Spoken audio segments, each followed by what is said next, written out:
Mateo, 3 kabanata. Nang mga panahong iyon, dumating si Juan na tagapagbautismo sa ilang ng Judea at nagsimulang mangaral. Ganito ang kanyang sinasabi. Magsisi kayo at talikuran ang inyong mga kasalanan, sapagkat malapit nang dumating ang kaharian ng langit. Si Juan ang tinutukoy ni Propeta Isaias nang sabihin niya, Ito ang pahayag ng isang taong sumisigaw sa ilang. Ihanda ninyo ang daraanan ng Panginoon. Gumawa kayo ng mga tuwid na landas na kanyang lalakaran. gawa sa balahibo ng kamelyo ang damit ni Juan at sa balat naman ng hayop ang kanyang sinturon. Ang kanya namang pagkain ay balang at pulot pukyutan. Dinarayo siya ng mga tao mula sa Jerusalem, sa buong Judea at sa magkabilang panig ng Ilog Jordan. Ipinapahayag nila ang kanilang mga kasalanan at sila'y binautismuhan niya sa Ilog Jordan.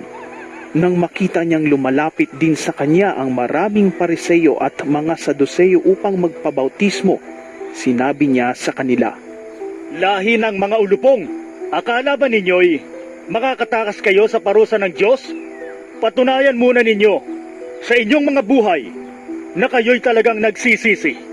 At huwag ninyong akalain na makakaiwas kayo sa parusa ng Diyos dahil sinasabi ninyong ama ninyo si Abraham. Sinasabi ko sa inyo na kahit sa mga batong ito ay makakalikha ang Diyos ng mga anak ni Abraham. Ngayon pa lamang ay nakaamba na ang palakol sa ugat ng mga punong kahoy. Ang bawat punong hindi mabuti ang bunga ay puputulin at itatapon sa apoy.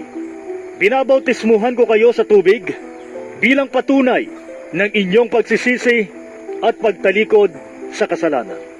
Ngunit ang darating na kasunod ko ay magbabautismo sa inyo sa Espiritu Santo at sa apoy. Higit siyang makapangyarihan kaysa akin, ni hindi man lamang ako karapat-dapat magdala ng kanyang sandalyas. Hawak na niya ang kanyang kalaykay upang alisin ang dayami. Titipunin niya sa kamalig ang trigo, ngunit ang ipa ay susunugin sa apoy na di mamamatay kailanman. Dumating si Jesus sa Ilog Jordan mula sa Galilea upang magpabautismo kay Juan. Ngunit tinangka ni Juan na pigilan siya at sinabi, Ako po ang dapat magpabautismo sa inyo. Bakit kayo nagpapabautismo sa akin?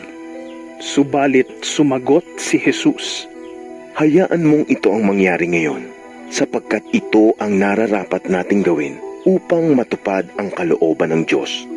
Kaya't pumayag din si Juan. Nang mabautismuhan si Jesus, kaagad siyang umahon sa tubig. Nabuksan ang langit at nakita ni Jesus ang Espiritu ng Diyos na bumababang parang isang kalapati at dumapo sa kanya. At isang tinig mula sa langit ang nagsabi, Ito ang minamahal kong anak na lubos kong kinalulugdan.